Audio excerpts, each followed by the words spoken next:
is unfair. Life is as unfair as it is unmanageable. If your Bible is open at chapter 8, you will still have part of chapter 7 before you, and the 15th verse of chapter 7 says, "In this meaningless life of mine, I've seen both of these. A righteous man perishing in his righteousness, and a wicked man living long in his wickedness." He said, well, we saw that last time. Yes, we did, as I'm reminding you of it, because I want to show it to you again. It reoccurs within a very short space of time, the 14th verse of chapter 8. There is something else meaningless that occurs on earth.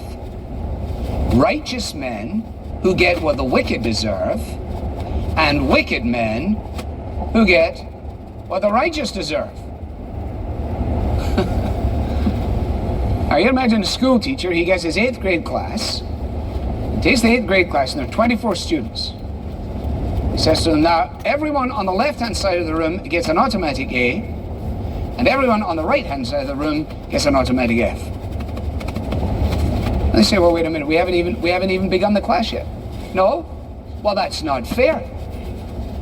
Well, says the teacher, why is it not fair? Where does the sense of fairness come from? What does fair mean? Why would you ever think that you deserve anything other than an F? You think you're worthy of an A? On what basis? And the teacher, by that means, begins to introduce his students to moral philosophy. And the very fact that they have a sense within them of the injustice of the F and the weirdness of getting an A without any effort speaks again to this vast why question and the nature of man as a moral being.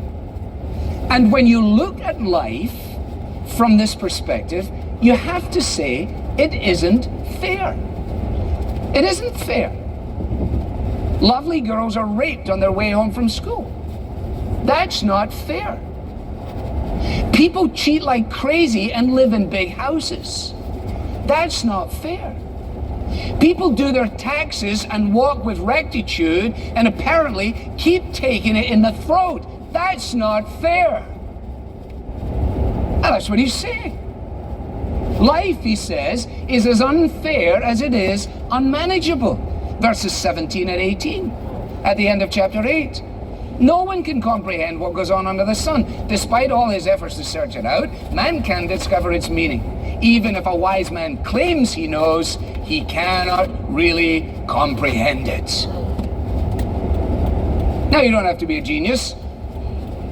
You just need to think about your life and think about all that you've read in the newspaper this past week. And so the writer says, I got to tell you, life is as unfair as it is unmanageable. Secondly, people are as unreliable